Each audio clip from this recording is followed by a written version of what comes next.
Sejam bem-vindos ao podcast Fala Meu Doutor, um espaço de pessoas interessantes e assuntos relevantes. Eu sou Roberto Robaldo, médico, cirurgião, coloproctologista, e ao meu lado tenho o grande amigo... Eu sou Henrique Zackson, médico urologista, e hoje temos o prazer de receber a doutora Tatiane Andreasa. Seja muito bem-vinda, doutora Tatiane. Eu que agradeço o convite, fiquei muito lisonjeada pelo convite e espero que vocês tenham muito sucesso no podcast e a gente consiga levar muita informação relevante a todos os ouvintes. Excelente, doutora Tati. Aproveitando esse momento, quero agradecer a todos os patrocinadores que estão conosco, confiando nesse projeto. Muito obrigado, Laboratório Roger Pérez e todos os demais que virão na sequência. Vocês são muito importantes para todos nós. Também quero agradecer ao brinde da Twins Artigos Personalizados, que hoje nos presenteou com as canecas específicas do podcast. Doutora Tati, esse é um presente para você lembrar de todos nós a cada vez que for tomar água, tomar um cafezinho. Com certeza, adorei, muito obrigada. Pois então, doutora Tatiane, podia nos esclarecer inicialmente o que é o diabetes? Então, o diabetes é uma doença que a gente já tem relatos 1.500 anos antes de Cristo. Há mais ou menos uns 50 tipos de diabetes. Mas se a gente a gente divide entre dois grupos. O diabetes tipo 1, que tem 10% hoje da população mundial, que é portadora de diabetes tipo 1 dentro do diabetes, que é quando a gente tem uma falência das células beta-pancreáticas na produção de insulina endógena. Ou seja, a gente começa a diminuir nossa reserva do pâncreas, a produção de insulina, precisando de insulina, um tratamento precocemente. Mas a grande maioria, 90% dos portadores de diabetes, hoje estão portadores de diabetes tipo 2, que é uma doença silenciosa, indiciosa, que o que acontece? A gente começa a aumentar a nossa resistência à insulina e mesmo mantendo uma normoglicemia, antes de eu gerar o meu diabetes, eu já estou tendo as consequências advindas dessa resistência à insulina. Então, quando eu estou começando, tipo um excesso de peso, por que a gente diz 90% dos pacientes portadores de sobrepeso ou obesidade têm diabetes? Os pacientes diabéticos, 90% têm sobrepeso ou obesidade. Por quê? Porque lá no início, quando a gente tem um pouco de excesso de peso, um aumento do tecido adiposo disfuncional, eu começo a aumentar a minha diminuição da sensibilidade à insulina, ou seja, minha tolerância à insulina. Quando eu mantenho aquela minha glicemia ainda normal, eu já preciso 3, 4 vezes mais produção de insulina pelas minhas células beta-pancreáticas. E isso vai gerando o que a gente chama de resistência à insulina. Vem o pré-diabetes e aí vem o diabetes, que é quando a gente já vê aquela alteração da glicose, que a gente fala do açúcar no sangue. Mas tem um longo período por trás que já começou a lesionar vários lugares do nosso corpo. Perfeito. Doutora Tati, entre todos esses tipos de diabetes, como a senhora falou, o mais frequente é o diabetes tipo 2. Mas qual é o cenário atual no Brasil? Quem são as pessoas mais acometidas? Quais os fatores de risco? E quem pode sofrer dessa doença? Então, hoje, atualmente, no mundo, a gente tem mais de 530 milhões de pacientes portadores de diabetes. A previsão em 2030 é 570 milhões de pacientes. Em 2040, mais de 700 milhões. No Brasil, a gente estima-se que hoje tenha 20 milhões de pacientes diabéticos. Sendo desses, 69% estão em sobrepeso e 29% estão com obesidade. Os pacientes que têm diabetes acima de 65 anos, 1 em cada 5 não está na meta do diabetes. Então, a gente já sabe que tem uma incidência muito alta, tanto na meia-idade quanto na faixa etária dos idosos, e isso vai acarretando também o aumento do desfecho cardiovascular nesses pacientes. Então, os grandes fatores de riscos que a gente tem, né? O tabagismo, obesidade, sobrepeso, síndrome ovariana metabólica, HIV, sedentarismo, resistência à insulina, aquela encantose nigricans que a gente já vê, aquelas manchas nas áreas de dobras, já é o comecinho que mostra que a gente pode desenvolver a nossa parte, o HIV já falei, e fatores de risco, tem mais, acho que quase todos eu falei, mas assim, doença cardiovascular com também. Essas mudanças culturais que viemos tendo ao longo do tempo, as pessoas cada vez estarem mais sedentárias, terem uma alimentação mais industrializada. Isso também reflete, mudou o perfil dos pacientes? Totalmente, porque antes a gente começava a ter um rastreio universal do diabetes acima de 45 anos. Hoje, atualmente, isso é bem novo pela nossa Sociedade Brasileira de Diabetes, mudou agora dia 12/7, começa o rastreio universal a partir dos 35 anos de idade para toda a população. E antes disso, a gente já está rastreando muitas vezes, porque o que a gente está vendo hoje? Um aumento muito grande em adolescentes, em crianças, adultos jovens de diabetes tipo 2. Por quê? A gente passou a ficar toda hora só, casa, trabalho, ou casa, escola, casa, tela, vou abrindo meus pacotinhos, que nem eu sempre falo, né? Descascar muito, desembalar pouco, porque os pacotinhos, eles vão nos inflamando. Essa inflamação vai gerando o que a gente fala de citocinas. Essas citocinas pró-inflamatórias, elas vão gerando várias lesões e fazendo uma remodelação cardíaca. Essa remodelação cardíaca que vai futuramente gerar o meu infarto, o meu AVC, a doença renal crônica. Então, assim, o nosso sedentarismo, nossos hábitos de vida está totalmente ligado com o que eu vou colher futuramente. Então, hoje a gente começou a ficar uma população sedentária com sobrepeso e com obesidade. E os índices são alarmantes pelo que a gente está vendo para 2035, 2040. Então, hoje a gente não vive só uma pandemia de diabetes, mas sim também uma pandemia da obesidade. E a obesidade gera mais de 200 doenças. Se a gente não tratar a causa base que está lá, que é o sobrepeso, a obesidade, a gente não trata o diabetes, a gente não trata meu coração, a gente não trata, só a gente não vai tratar todos os tipos de câncer. A gente está se esquecendo de que a gente tem que pegar a raiz do problema. E onde é que está a raiz do problema? O sedentarismo e os hábitos. Doutora Tatiane, uma pergunta. Muitos que vão nos assistir, eles têm a dúvida, será que eu tenho diabetes? Essa é uma pergunta que muitos estão se fazendo, porque estão com muita sede, estão urinando, né, grandes volumes. Quais são os sintomas? O que a gente tem que ficar preocupado? O que a gente vai sentir? Quais são os principais sinais que o diabetes vai dar para a gente? Bom, então, o diabetes é uma doença silenciosa. Quando já vem essa poliúria, polidipsia, que é tipo esse aumento da frequência urinária, aumento da sede, eu já vou estar com diabetes descompensado, que já está quase evoluindo como se fosse um diabetes tipo 1. Então, antes, quando eu tenho que me preocupar? Olha a sua cintura, circunferência abdominal, olha se você está malhando, olha quantos quilinhos tu ganhou nos últimos 10 anos. O que a gente vê, assim, as pessoas dos 30 aos 40 anos, eles, né, começam a casar, têm filhos, aí a faculdade não vem que cada ano vão acumulando meio quilo, 1 quilo, 2 quilos. No final de 10 anos, é 10 quilos, 20 quilos. Então, assim, mas como eu ganhei esses 10 quilos? Não foi, né? Tu não ganhou, é só a parte hormonal? Ok, sim, mas também tem tudo que tu deixou.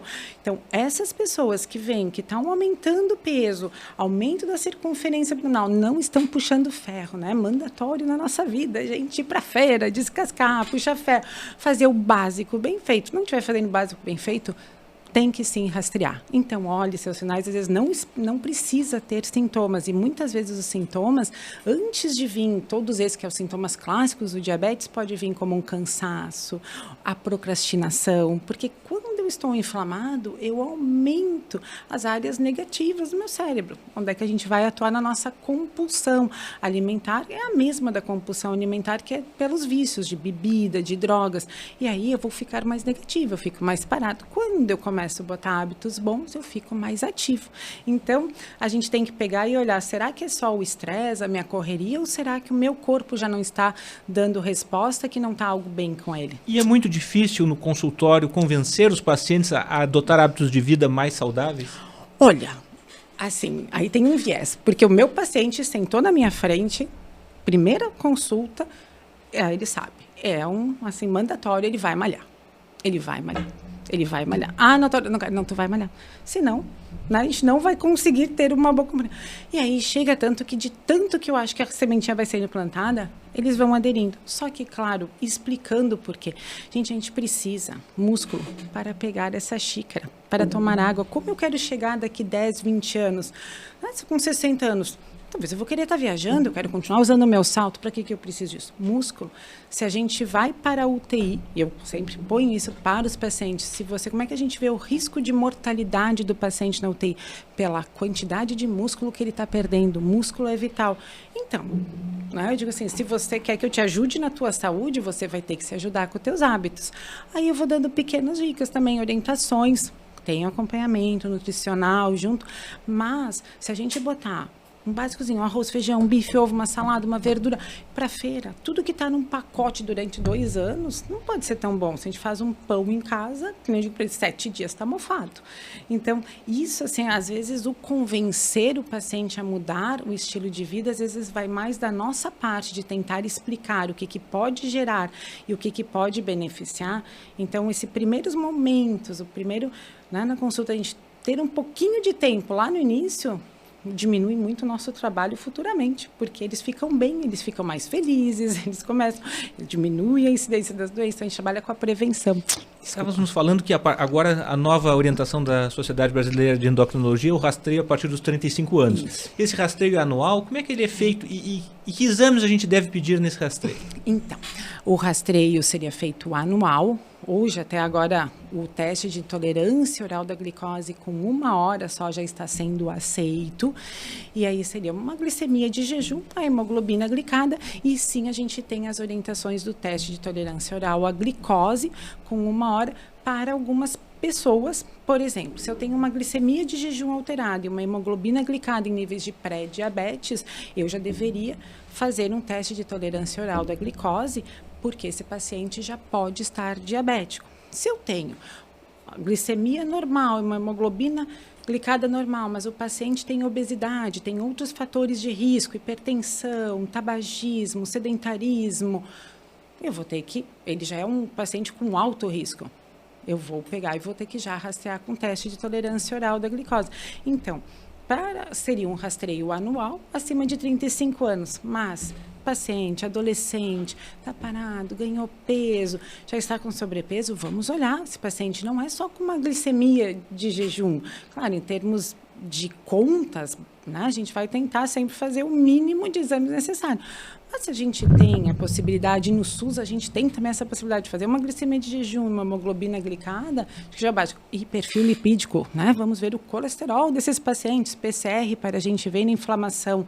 Então, não é só eu olhar a glicemia, eu tenho que olhar como um todo esse paciente. Perfeito. Roberto, o nosso patrocinador, exatamente, vamos lembrar ele dos exames laboratoriais do Dr. Roger Pérez, o laboratório de confiança. Baseado nisso, doutora Tati, vem a pergunta do nosso patrocinador. Laboratório Roger Pérez gostaria de saber como fazer o diagnóstico do diabetes e qual o melhor exame tanto para o diagnóstico quanto para o acompanhamento.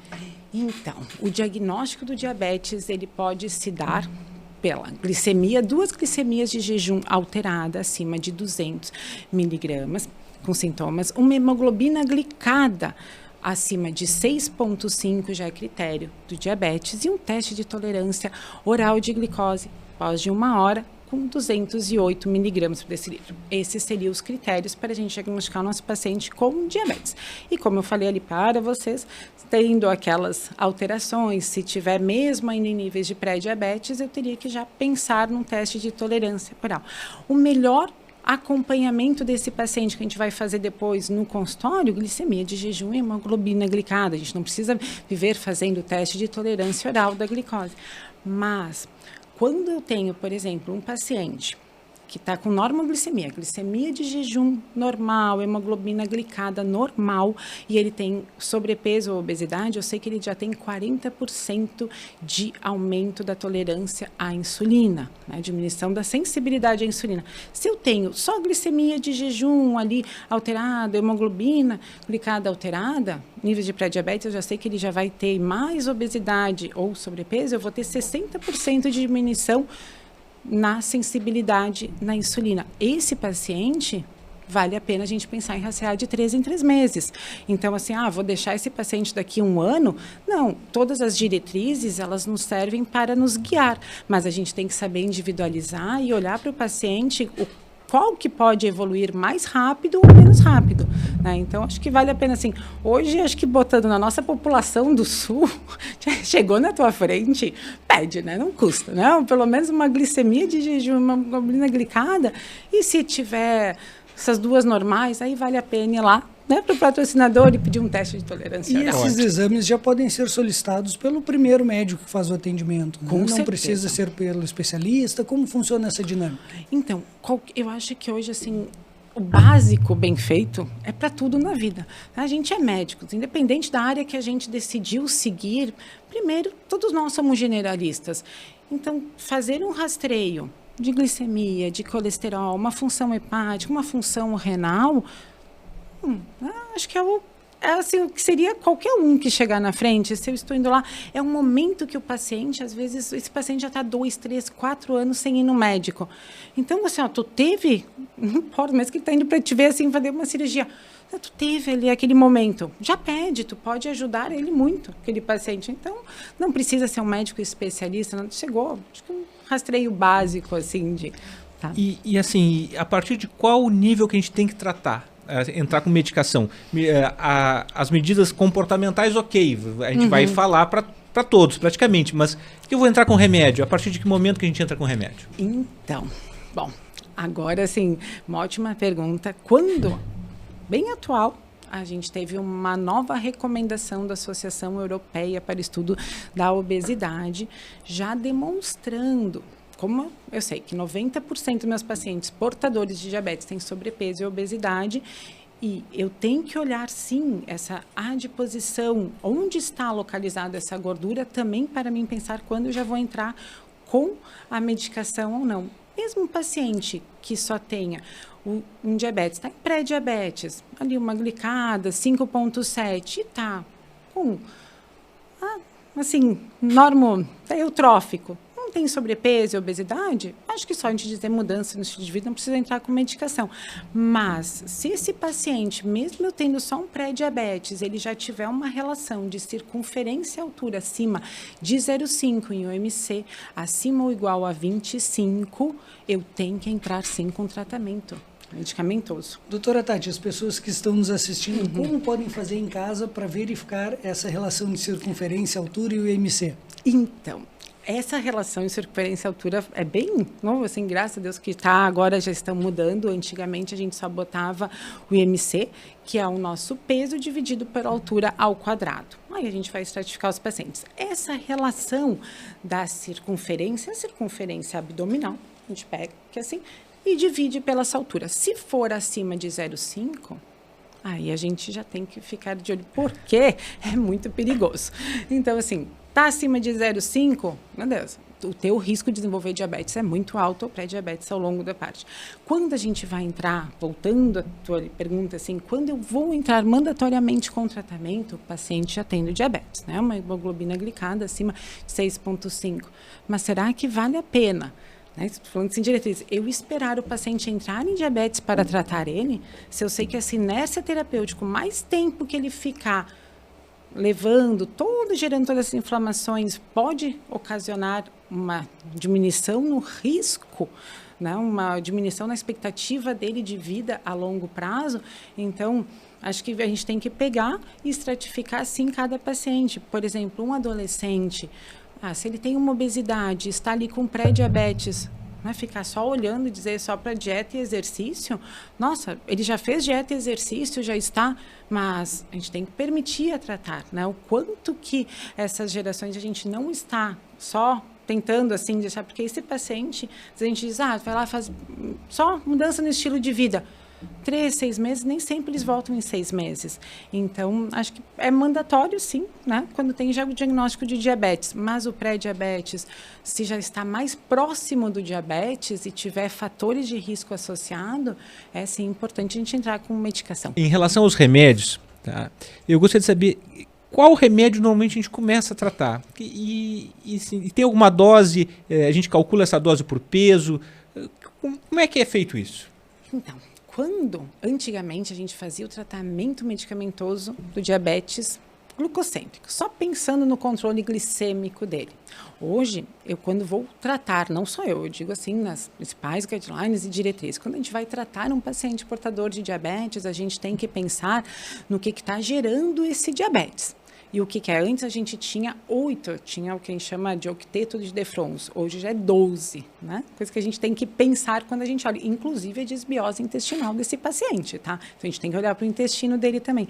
Quando eu vou pensar, botar qual medicação, eu tenho que pensar sempre no controle metabólico e no coração. Quem vê diabetes, vê coração. Quem vê diabetes, vê coração e vê rim.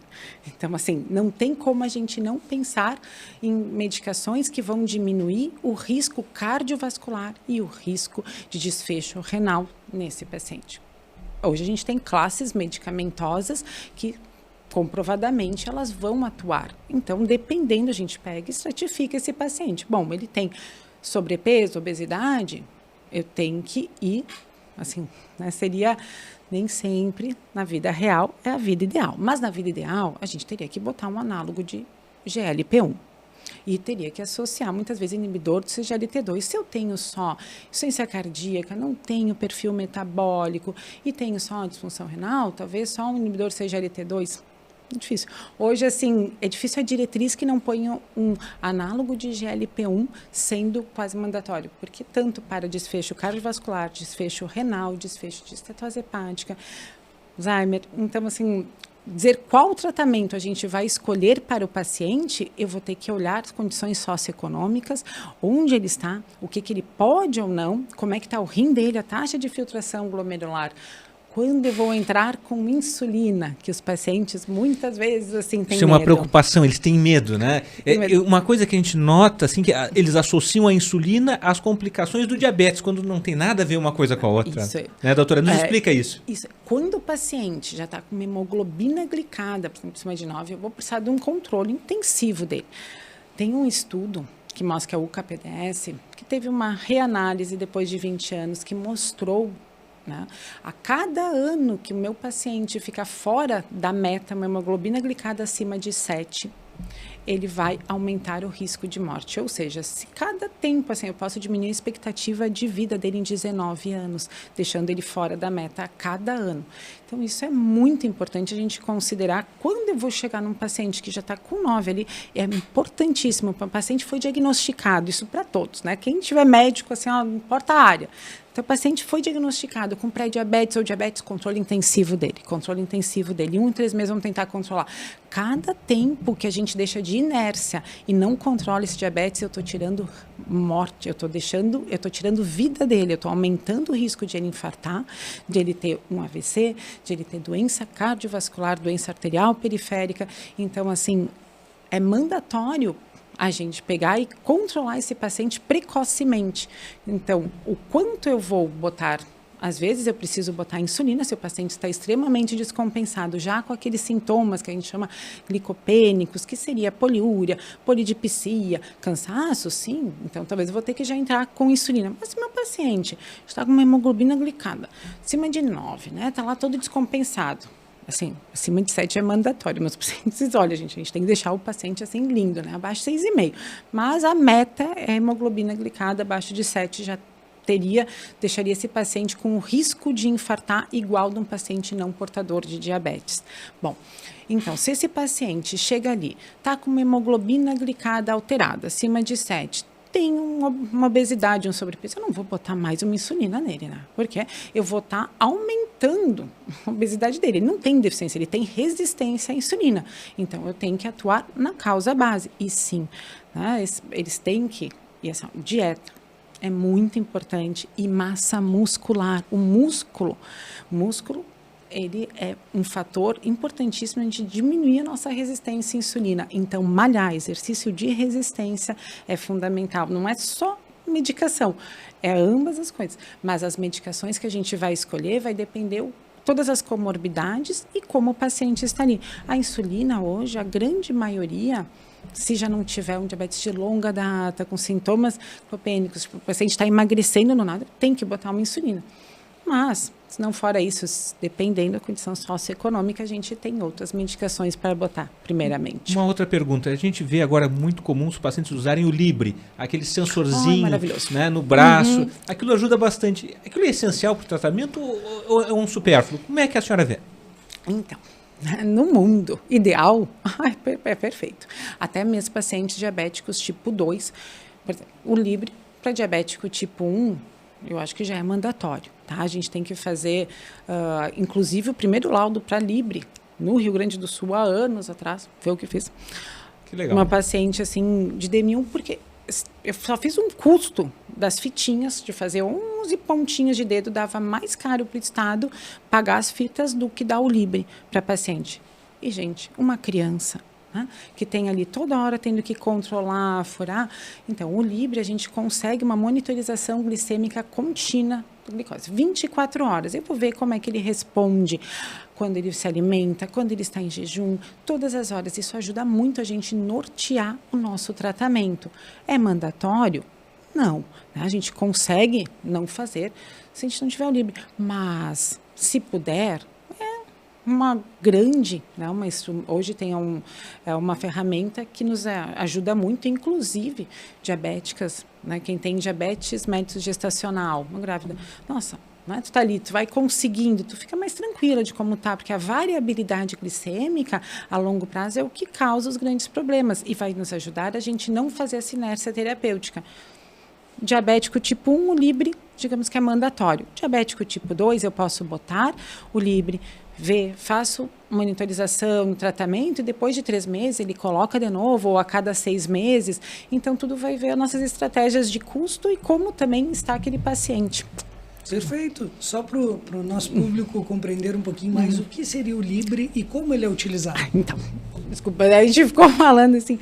O Libre ele é um sensor de monitorização glicêmica contínua. Ele é assim, um adesivozinho que vem, tu coloca no teu braço, traz, e ele vai ficar ali medindo a glicemia intersticial. Tu passa só no celular por Bluetooth ou no próprio aparelho e já vai dar como está. Se a tua glicemia está se mantendo, se ela está subindo, se ela está descendo, se ela está subindo rapidamente, se ela está caindo rapidamente. Então, ele ajuda a nortear também a conduta de tu fazer na hora. Por exemplo, aquele paciente diabético tipo 1 que precisa de insulina toda hora, ele vai ver se está entrando em hipoglicemia ou hiperglicemia. Então, ele já sabe antes de ocorrer o desfecho ruim. Uma hipoglicemia, por exemplo, noturna. Então, ele vai nos ajudar, porque é só tu passar, tu vai ver como está a tua glicemia. É mandatório e no diabético tipo 2? Não, mas a gente pode usar como auxiliar dentro do tratamento para melhor controle glicêmico. Perfeito. E nessa parte de tratamento, bem como o Henrique comentou, os pacientes têm muito medo da insulina porque se criou um mito, ou eles enxergam assim, de que a insulina é um caminho sem volta e tem essa associação com as complicações.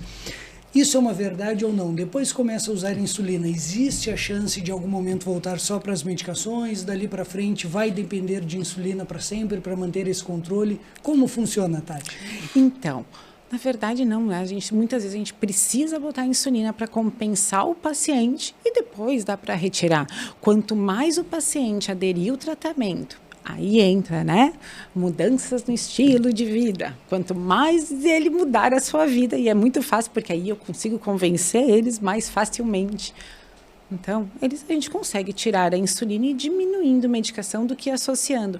Tem um dado que é muito preocupante. A gente deveria fazer ajuste no tratamento do diabético a cada 3 meses. Hoje, a gente demora de 2 anos e 9 meses para fazer um ajuste. Sabe? E aí, para botar 2 antidiabéticos orais e para botar 3 ou mais, que seria um controle intensivo, 7 anos. Isso é muito preocupante. Se eu tenho que tratar precocemente esse paciente, no Brasil, a cada 10 pacientes, a gente sabe que somente 2 estão na meta glicêmica. Ou seja, cada ano que esse meu paciente está fora da meta glicêmica, ele vai aumentando o risco de todas as comorbidades. Então, esse paciente, quando chega ali com insulina, tem medo? Eu digo, não, né, a gente tem que te tirar porque tu tá uma bomba relógio, uma hemoglobina glicada alterada é um risco cardiovascular em 60% nos próximos 6 meses de ter um infarto, de ter um AVC. Então, sim, a gente precisa controlar ele. Agora, se ele melhorar, a gente vai retirar a insulina, mas o que ficou daquele risco, do tempo que ele ficou descompensado, aí vai muito tempo e nem sempre é fácil a gente consertar. Doutora Tatiane, no meu consultório eu acabo atendendo muitos pacientes com diabetes de longa data que desenvolvem disfunção erétil. Eles chegam lá para mim, né, e é triste que eles tenham passado muitos anos sem controlar o diabetes. Qual é a sua abordagem com esses homens? O que a senhora fala para eles, né, se convencerem que tem que tratar? Porque esse diabetes acaba causando alterações de longo prazo seríssimas para a ereção. O que a senhora faz para conseguir convencê-los? Porque às vezes eles vão lá e eles querem a pílula mágica apenas e não querem fazer a mudança do estilo de vida que é essencial. Então, tem uma frase que eu abordo, que é de um urologista norte-americano, Universidade de Califórnia, não me lembro o nome dele agora, que diz assim, ó, tudo que é bom para o seu coração é bom para o seu pênis e é bom para a sua libido. Então, como eu já abordei muitas vezes, né, esse paciente antes, ele já sabe tudo que vai acontecer no coração dele. Se você, o que vai, os maiores fatores de risco para a disfunção erétil? Colesterol alto, diabetes, a glicemia, a hipertensão, o tabagismo. Então, se você não fizer o básico, junto com uma dieta saudável, exercício e cuidar das suas comorbidades, como é que tu vai querer manter a sua vida sexual ativa? Não existe só uma medicação sem fazer o básico. Então, aí é mais fácil. O homem, quando a gente entra nessa parte assim com eles aderem muitas vezes. Porque quando eu digo que é aquela cintura abdominal vai deixar eles diminuírem a produção hormonal masculina da testosterona, e que se eles não malharem membro inferior, eles vão ficar com a testo baixa, eles começam a pensar, tipo, vocês vão, às vezes, com 30 anos, um paciente, muitas vezes, vai lá querendo uma reposição hormonal, mas, na verdade, ele só tem que tratar a síndrome metabólica associada aos hábitos dele. Aí vem a disfunção erétil, claro, a longo prazo, acho que hoje é 1 a cada 4 homens entre 45 e 54 anos que tem disfunção erétil. E se tu tiver diabetes, colesterol alto, hipertensão, tu vai piorar a tua disfunção erétil. Então, assim, essa frase, eu vi quando eu fiz um curso em Harvard, quando ele falou assim, ó, né, tudo que é bom para o teu coração é bom para o teu pênis, é bom para a tua libido, eu digo, tá bom, é isso mesmo. Eu acho que se a gente pensar assim, e a maioria dela, eu acho que tudo é como a gente aborda o paciente e o quanto a gente mostra o que está causando na vida dele. Eu sempre digo uma coisa assim para os pacientes, 50% é o que eu vou fazer, o que eu vou te prescrever, e 50% é o que tu vai fazer. Agora, né, o meu 50%, às vezes eu vou ter que sempre olhar como é que eu vou poder te ajudar melhor, mas se tu não fizer o teu 50%, eu não vou estar te ajudando, tu vai estar perdendo o teu tempo. Então, assim, precisa, sim, uma adesão do paciente, ele querer. E a gente, às vezes, tem que cada paciente, a gente vai ter um tempo a mais, um a menos, assim, alguns vão ser 1, 2 consultas, mas quanto mais eu dou tempo para o paciente, mais eu conheço ele, mais eu vou explicando, mais fácil ele se convencer de fazer essas mudanças. Uma outra pergunta, uma lenda que a gente escuta, isso é lenda ou é verdade? Não, minha família, todo mundo é diabético, meu pai, minha mãe, a vovó era diabética, eu não vou escapar de ser diabético. É verdade isso ou é um mito? Então, se eu tiver fator genético, eu tenho maior propensão. Se eu tenho histórico, que nem se eu tiver histórico de doença também cardiovascular, se eu tenho história de diabetes na família, sim, eu tenho um risco aumentado de ter diabetes. Mas aí que eu entro, eu tenho 50%. E eu tenho 50% que eu posso lutar com o meio. Meu pai era diabético, eu estou bem longe do diabetes, mas também, né, assim, eu faço o básicozinho bem feito todos os dias. Agora, eu ficar só abrindo os pacotinhos, ficar atrás de uma TV, não fazendo nada, só chamando o lanchinho do iFood, e aí dizer, não, eu tenho diabetes, porque eu tenho a minha genética do diabetes, não vai ser só pela genética, mas sim o que eu estou fazendo também para ativar a minha genética ou deixar a minha genética silenciosa. Perfeito. Tá te acompanhando as suas mídias, que são maravilhosas, parabéns. E vendo toda essa parte de educação, de conscientização dos pacientes, vem à tona um termo que é muito utilizado por ti, que é colocar vida na vida. O que seria, como colocar isso em prática? Assim, descreva um pouquinho mais detalhadamente. Então, quando eu digo colocar vida na vida, a gente tem 8 tópicos abordados pela American Heart Association, que seria para a gente evitar os fatores cardiovasculares, e que é nada mais A gente fazer uma atividade física regular, a gente manter uma dieta equilibrada, a gente ter um sono de qualidade, hidratação, água, não fumar, controlar níveis de glicemia e colesterol no sangue. Então, ter uma exposição adequada ao sol. Isso tudo é colocar vida na vida. Básico, puxa ferro, descasca muito, desembala pouco. Seja feliz, cuida das relações, sabe? Quando a gente faz, assim, pequenas coisas... Bom, eu digo, se tu tá bem por dentro, desinflamada, a vida vai ter os altos e baixos, mas vai ser mais fácil de tu lidar com os problemas, porque tu vai ter energia, vitalidade. Se a gente faz basicamente, a gente se sente viva novamente. Não é porque a pessoa está assim, já com 40 anos, 50 anos, mas se eu não pôr nada assim, se eu não dou uma alimentação adequada, que eu só chamo um lanche, não tem uma vitamina, um mineral, e as pessoas vão na farmácia, compram um monte de suplementos vitamínicos e não pegam uma frutinha para comer. Então, assim, mesmo do diabético, tá, gente? 1000 vezes assim, ó, fruta, sim, tem, né, frutose, glicose, mas aqueles pacotinhos que dizem sem açúcar, sem glúten, é altamente, tem muita gordura hidrogenada. Então, assim, ó, tem muitos disruptores endocrinológicos ali dentro, então vão aumentar a inflamação. Agora, se eu botar uma fruta com uma proteína, evitar, né, o paciente diabético comer a banana, a melancia, a manga, a uva, que sobe um pouco mais a glicemia, a fruta não tem nenhum problema. Ela vai ter, assim, ó, é uma explosão, eu digo, é um alimento vivo, né? Não tem como a gente... Tem alguma em especial que seja melhor para o diabético, que deva consumir? Então, a gente tem as que a gente diz para eles consumirem com mais controle, né? Que seria a manga, a uva, a banana, a melancia, porque aumenta mais a carga glicêmica dessas frutas. Mas uma dica, que não é assim uma dica, né? Isso do quando a gente começa a comer, a gente deveria começar a comer pelos nossos vegetais, as saladas, verduras. Aí a gente vai para a proteína e depois a gente vai para o carboidrato. Isso faz a gente diminuir a carga glicêmica. Então, diminuindo aquela resistência à insulina que a gente falou. Isso ajuda a gente a absorver. Se a gente for pensar, se a gente começar a comer pelas nossas saladinhas, vegetais, depois ir para a proteína e depois o carbo, claro que aí eu já não vou chegar mais com tanta fome e vou comer bem menos carboidrato. Dependendo, ficar aqueles momentos, as pessoas passam, eu vejo assim que é um grande risco para a resistência à insulina. As pessoas passam a tarde inteira correndo, sem comer nada. Não custa, né? Joga uma frutinha na bolsa com um scoopzinho de whey. Whey faz super bem, tá? Quem é assim, muito diabético, tomar num pré-load antes da refeição ajuda a controlar a glicemia. Legal. Mas leva um pouquinho de whey, leva uma frutinha, leva um pedaço de ricota, sabe? Uma proteína, um pouco de frango. Moça, não é difícil, sabe? Então, assim, tu vai ter um iogurte mais uma fruta, pronto, tem a tua proteína, tu tem a laticínio, e aí tu não vai chegar com tanta fome. Se tu chegar com muita fome em casa, tu vai querer o quê? Os pães, os carboidratos, o que te dá uma energia rápida. E aí isso piora a nossa tendência a aumentar também o diabetes a longo prazo. Esse é um ponto super interessante, porque no consultório muitas vezes os pacientes, nós atendemos pacientes diabéticos por outros motivos, e os pacientes relatam, poxa doutor, mas eu nem quase como açúcar, como é que a minha glicose está alta? Então um dos pontos é esclarecer um pouquinho mais de onde vem essa glicose, que não é somente do açúcar.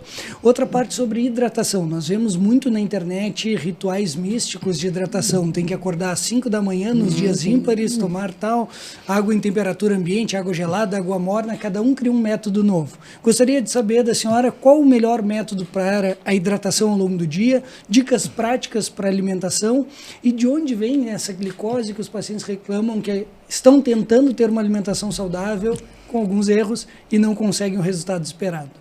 Bom, então vamos começar pela hidratação. Eu sempre digo assim, a gente não é camelo, não adianta eu chegar numa hora e tomar 1 litro de água e achar que eu vou ter água todo dia. Eu tenho que me hidratar ao longo do dia, às vezes 2 litros de água. A gente tem uma conta que a gente faz por quilo, mas assim, a gente, 2,5 litros, 3, aguinha, né? Vai na cozinha, antes de pegar algo para comer, toma um copo da água. Então, uma hidratação é fundamental, mas não precisa fazer nenhum ritual. Né? Que as pessoas, eu vou acordar e vou tomar uma água com limão. Aí vai melhorar a minha inflamação, vou me hidratar. Não, só se a tua árvore do limão estiver a 20 km da tua casa, se for correndo, voltar, talvez sim, mas se não, não vai te ajudar em nada. É porque esses rituais, assim, as pessoas tentam as condutas mágicas para não fazer o básico, que é eu pegar uma água em vez de pegar bebidas açucaradas. O que é as bebidas açucaradas? Refri, suco, mesmo suco de fruta. Em vez de eu tomar o suco de fruta, coma a fruta. Você tem todas as fibras, os minerais ali. Você já começa a tua digestão na boca. Um suco de laranja vai precisar de umas 5 laranjas. Mas quando tu vai descascar uma laranja, tu não vai comer 5 laranjas. Então, tu vai ter todos os benefícios daquela frutinha. As bebidas açucaradas não desidratam e fazem a gente querer mais docinhos ao longo do dia, mais os carboidratos. Quando eu tenho água, isso aqui, água é vida. A gente precisa de água, muita água. Então, muita água, essa água não tem, a gente não, é o que é o suporte da nossa vida. Então, hidratação, vai ali, toma sempre um copinho, deixa. Gosto de uma água com gás, ok. Mas toma um chimarrão. Chimarrão, não adianta, tomou um chimarrão, tu vai tomar um copo de água, porque o chimarrão é diurético, né? Não está te hidratando. Em questão da alimentação, é só o açúcar, os doces? Não, gente, a padaria. Tudo que vocês veem na padaria vira açúcar na tua vida. Tudo que é farináceo, tudo que está naquele pacotinho, o arroz, o pão, a massa, o biscoito, vai virar açúcar. Né? Então, básico. Evitem as padarias, eu sempre digo, padaria a gente não precisa ir mesmo, porque, gente, assim, não tem, tu vai ficar ruim. Mas o básico, assim, brinco, ok, um cacetinho, não é um cacetinho que faz mal, mas se tu botar o cacetinho com uma maionese, com o queijo, uma mortandela, e come 3 quartos, ou só com um cacetinho, margarina, carboidrato, nossa. Mas se tu pegar um cacetinho, faz um ovinho mexido, ali põe dentro, 2 ovinhos, um queijinho, nossa, tu tem a proteína junto com o teu carboidrato, vai diminuir aumentar a tua saciedade, diminuir aquela vontade de comer logo depois. Mas se eu pego só o pão, em 1 hora eu já vou ter vontade de comer de novo. Então, não é só o açúcar, o chocolate. As pessoas acham que é só o açúcar, não como doce. Não, aí eu olho assim, né? Às vezes tem aqueles pacotinhos já dentro da bolsa, ou assim, eu digo, não, você come, né? Porque tá ali, não é que não possa comer nada, sabe? A gente comer arroz e feijão, ninguém engorda ou ninguém vai ficar diabético só comendo arroz e feijão. Arroz e feijão. E o que a senhora nos diz sobre aquela famosa frase? Doutora, mas eu nem janto, eu só tomo um cafezinho. Então, assim, adoro. Essa daí eu adoro. Eu digo, tá bom, e como é que é teu café? Aí eu começo a mostrar, né? Quanto de calorias foi naquela hora no cafezinho. Gente, sabe, que pega um... Vou falar como é que eu falo, tá? Para os pacientes, assim, os pacientes estão assistindo. Fica à vontade. Pega um tomate, corta de pão da bicho em 4. Pega, sela. Olha só, as pessoas chamam uma pizza. Dizem, mas é caro comer caro. Gente, chama uma pizza. Pizza 80, 100 reais. 1 quilo de filé, no mercado mais caro daqui, sabe, de Pelotas, assim, 79, 89. 1 quilo. 1 quilo. Dá para tu comer 4 pessoas, mas antes tu faz um bifinho, tu só corta, pega um franguinho, tu sela em 5 minutos, tu selou. Tu cortou um tomate em 4, uma batata mesmo, sabe? Nem precisa tirar a casca, se não quiser, cozinha na água, só lava bem, né? Cozinha na água, corta ali uma cenourinha, mas tu tem uma refeição pronta, gostosa, com nutrientes. O tempo que levaria para chegar a pizza, ou chegar o lanche, ou tu pegar e ficar abrindo aquele pão, sentando e só tomando um cafezinho, que só vai te inflamar, não vai engordar muito, porque assim, são as calorias vazias que a gente diz e que às vezes as pessoas nem veem tudo que tem dentro ali naquela caloria, não vai te saciar, não vai te dar energia no dia seguinte. Você acorda mais cansado, mais longe dos objetivos, as pessoas dizem, mas eu não estou feliz comigo mesmo. Sim, mas o que você está fazendo para ficar feliz contigo mesmo? Então, cada vez, mas hoje eu tive um dia muito difícil, eu digo, então, faça algo por ti, vai hidratar o cabelo, sabe? Vai fazer as unhas, em vez de tu chamar um lanche, eu digo mesmo assim, vai tomar um banho bom, então te dá uma comida decente, aí tu vai dizer para ti mesmo, eu me amo, do que tu dizer, não, então tá, já que eu tive um dia horrível, eu tenho que mesmo, assim, dar lixo pro meu corpo, se eu dou lixo pro meu corpo, ele vai devolver lixo, aí eu vou dizer, eu mereço ficar assim. Quando eu vou mudando o meu sistema de recompensa comigo mesmo, porque cada vez que a gente associa, se eu tô cansada, eu me dou um lanche, aquilo, nosso cérebro cérebro vê como o meu sistema de prazer. Mas se, eu estou cansada, então eu vou tomar um banho prazeroso, vou ali, vou malhar, vou comer uma comida. Nossa, um minutinho, ele vai começar a ver o meu sistema de recompensa alterado. Então, esses cafezinhos que as pessoas fazem de noite, eles são muito prejudiciais. A gente comer comida de verdade, voltar às panelas. Sabe, é rapidinho, não precisa muito. Às vezes se organizar, faz uma lentilha, já deixa, de noite esquenta um arrozinho com uma lentilha, um feijãozinho, faz um bifinho. Ah, mas eu tenho que tirar o carbo. Não é assim, não é todo mundo que tem que tirar o carbo, mas é o jeito que eu vou botar o carbo. Se tu vai comer uma massa, será que eu preciso comer a massa com molho branco? Tu escolhe de molho vermelho, vai ter menos calorias. Um nhoquezinho, com guisadinho, ponto. Então, assim, é fazer umas pequenas alterações com olhar. Se a gente todo mundo mais ou menos sabe algumas coisas que pode ser feita, só que a gente vai assim, em vez de pegar um bife, eu vou pegar então um filé à milanesa. Não, né? Não precisa pegar um frango à milanesa, pega o mais básico. Quanto menos molho, quanto menos camadas tiver, melhor. Que nem assim, chocolate. Pode comer, pode. Evita aqueles que têm um monte de recheio, um monte de biscoitinho no meio, que elas são altamente inflamatórios. Pronto. Aí tu te sacia, tu vai. Até assim, no meu Insta tem uma receita de um mousse bem bom. Chocolate, que é só com maçã e chocolate. É bem gostoso. Se as pessoas, assim, se tu tá malhando. Se tu tem músculo. Olha só, o músculo te ajuda. A gente tem que malhar. O que o músculo faz? Tu aumentar a tua atividade metabólica basal. Se tu aumentar a tua atividade metabólica basal, tu vai poder comer mais. Se tu tem pouco músculozinho, tua atividade metabólica basal cai, tu pode comer cada vez menos. Quando a pessoa está num processo de emagrecimento. Por que eu falei tanto assim de obesidade e sobrepeso no nosso podcast de diabetes? Porque se a pessoa tem obesidade, ela perder 15 quilos, ela foi diagnosticada com diabetes, e ela tem obesidade, ela perder 15 quilos, ela pode ter 80% de chance de não ter a remissão, mas reverter o seu diabetes. Então, isso muda o desfecho da vida dela. Então, sim, aí voltando, né, assim, por isso que eu digo da sobrepeso e obesidade e malhar, a gente vai aumentar a nossa taxa metabólica basal, tu vai poder comer mais e não ter os prejuízos de vez em quando. Tudo a gente pode com equilíbrio, mas de vez em quando. E essas pessoas que conseguem atingir um controle da doença com todas essas medidas, como é o futuro delas?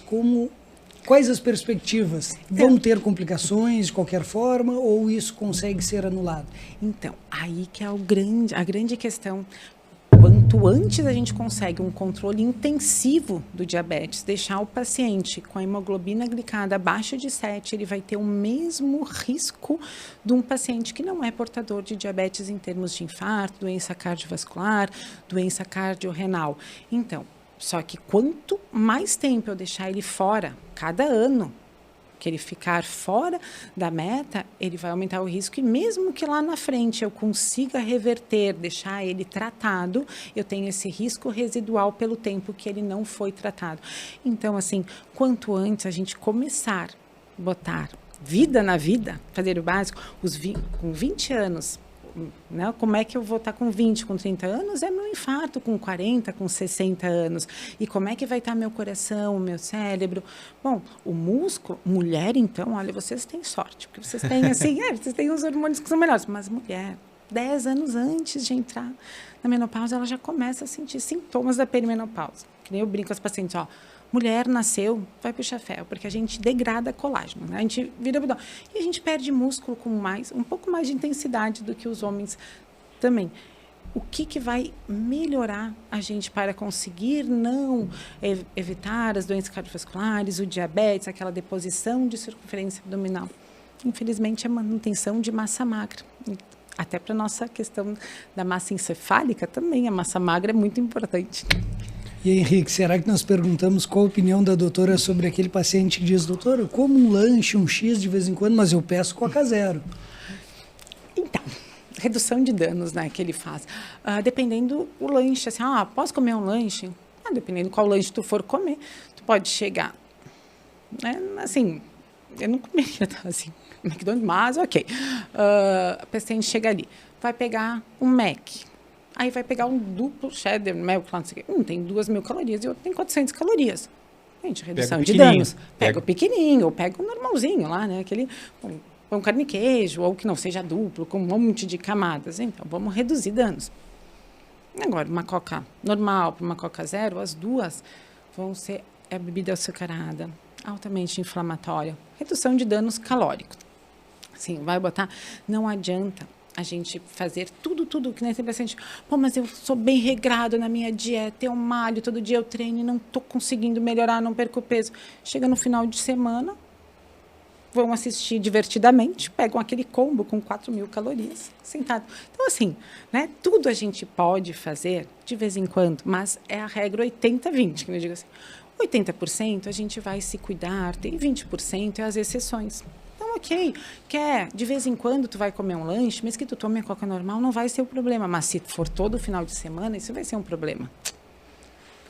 Perfeito, muito bom. Tá? Doutora Tati aqui nos brindou com a sua presença, ela é fora de série. Diz para nós, para os nossos espectadores, onde eles podem te encontrar, quais são as tuas mídias para eles poderem te encontrar também. Então, minha mídia é doutora Tatiane Andreassa, é o Insta, e onde é que eu atendo aqui em Pelotas é na Lumivi, C-Clínica, ali no bairro Quartier. Aí nós tem um grupo de médicos lá, é maravilhoso, tem o doutor Cristian, a doutora Camila, a doutora Lília, a doutora Carol. Então, assim, ótimo a presença de estar aqui com vocês e eu que agradeço muito, achei muito legal e divertido e tinha muitas coisas que eu digo, meu Deus, tinha várias coisas que eu tinha que ter abordado, enfim, espero ter contribuído e fico à disposição.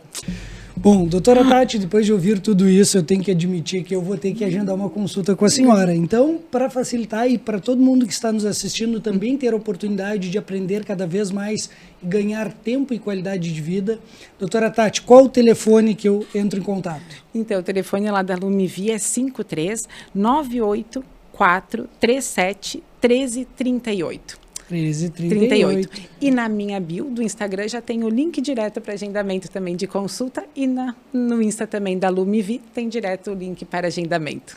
Deixando um recado final para o nosso público. Qual a sua dica principal para eles? Colocar vida na vida. Gente, puxe ferro. Malhar não tem. Tem que fazer exercício de força, resistência.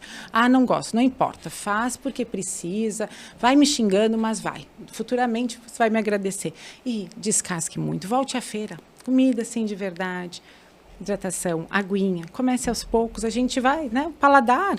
Todo mundo aprendeu já a tomar água. Então, assim, mas meu paladar é infantil, gente, a gente já cresceu. Adulto, a gente faz o que precisa, não o que a gente gosta. Então, só isso, coloquem vida, sejam felizes. E colocar a vida na vida ajuda muito a gente poder viver muito melhor e aproveitar também as pessoas que a gente ama. Excelente. Pessoal, por hoje é isso. Acompanhem o Fala Meu Doutor em todas as mídias. Estamos presentes no YouTube, Facebook, Instagram, Twitter, na verdade o atual X, antigo Twitter, e até mesmo no TikTok. Todas as terças-feiras, às 19 horas, teremos um novo episódio aqui, com pessoas interessantes, inovações, insights. Doutor Henrique, a honra com o senhor. Muito bom, estava fantástico com a doutora Tati. Esperamos vocês todas as terças-feiras, às 19 horas, sempre com assuntos relevantes e pessoas interessantes. Um abração, pessoal, nos vemos na próxima terça-feira.